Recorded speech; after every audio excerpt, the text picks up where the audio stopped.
Hello, how's everybody doing today? My name is Shannon. I'm Carrie. I'm Ryan. And today we're going to be talking to you about the importance of organ donation. Together we can save a life. Okay, so by a show of hands, how many people in here are an organ donor? Okay, and by a show of hands, how many people in here are not an organ donor? Okay, for those of you that are an organ donor, I don't think you realize how important your donation really is. Actually, you're not only saving one life by being an organ donor, but you can save up to 8 people's lives. And for those of you that are not an organ donor, I'm not sure if it's because of a conscious decision that you've made, or maybe you've made a decision based on the common misconceptions that there are about being an organ donor. But our purpose here today is to convince you that the right choice is to be an organ donor. And hopefully by the end of this presentation, you can change your mind. You have the power to save a life. What is an organ donor? There are actually 2 types of organ donors. There's an organ donor when you die, which actually includes a broad range of organs, including your heart, your kidneys, your liver, intestines, lungs, and even your eyes. There's cornea donations, as well as other parts of the eye that can be used for someone else's eyesight. As far as tissues go, there's skin tissue, cardiovascular tissue, and skeletal tissue. And paired donation, it occurs when you donate some of your organs when you are still living. Of course, that doesn't include as many options as it would as if you were passed away, but that can include your kidneys. Give away one kidney, you can function perfectly fine with your other one. Or a liver donation, which includes taking a portion of yours, which yours will grow back perfectly fine, and donating a portion of your healthy liver and somebody whose will eventually grow into a perfectly functioning liver for them also. So really, it's a win-win situation for the both of you. Okay. The need for organ donation is immense. There are thousands of people in need.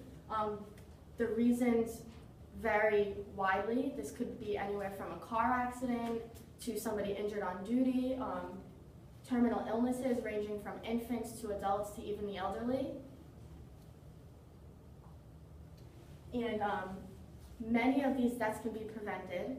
Actually, 123,000 people in the U.S. are currently on the waiting list for an organ donation today. Unfortunately, those are people who are waiting for something that will never come. The majority of those people are waiting for something that will never come. 4,000 people are added to that list daily, which makes this list grow exponentially. And in Massachusetts alone, 21 people die on that waiting list waiting for an organ. Organ donors are in severe short supply, as you can see. And Carrie will now take it away and explain to you the importance of being an organ donor. Thank you, Shannon. I'm going to start off with a video that really shows how important being an organ donor is. All right, so what you just heard in that video and what Shannon talked about is pretty shocking.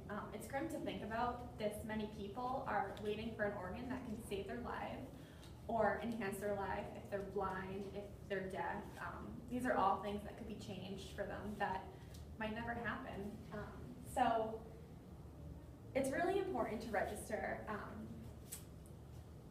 You can make a huge difference. Organ donors are so in short supply, and it's so easy to just go ahead and register. You alone could save up to 8 lives and enhance the lives of 100 others.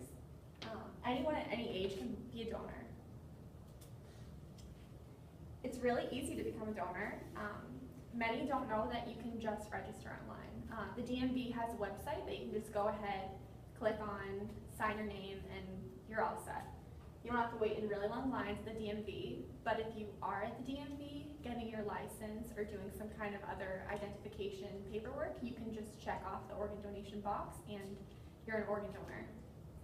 If you are under 18, you can still be an organ donor. I know most of you are over 18, but if you have younger sisters or brothers who are interested in it, it's really important to talk to them about because this is a really big issue and it could really help the lives of others. So you can do that online. You just need a parent or guardian signature. So there's a lot of myths surrounding organ donation. Is there anybody here who might have heard one of these myths or some other ones? What myth did you hear? I'm afraid that if I'm dying and I'm an organ donor, they're not going to work as hard to save my life because they want my organs. That's a really common myth. I've heard that before myself, before doing all this research. That myth is completely untrue. When you're in an accident or you're ill, the number one priority for doctors and first responders is to save your life.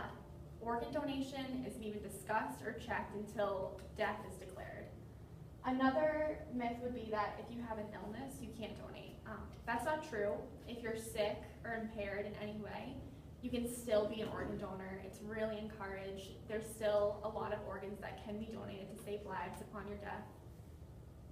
Another myth is that your family would have to pay some kind of fee upon your death if you're an organ donor, that it would cost them money. That's not true. It doesn't cost your family any money. It doesn't cost you any money. It's completely free. You're donating, so there's no cost to it. Another huge one is that you wouldn't be able to have an open casket funeral, and a lot of people are worried about that because they want their loved ones to see them and be able to part with them and have that connection. That's not true.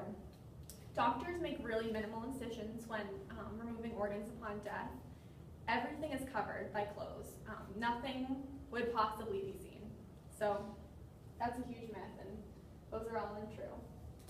So I'm going to pass this along to Ryan now, and he's going to explain the benefits of being an organ donor. Thank you, Carrie. There are many benefits from becoming an organ donor. You can save a life. Not only that, you can save the loved one's life. Families of organ donors typically find comfort in knowing their loved ones have saved lives. What if it were you in need? You can make a difference.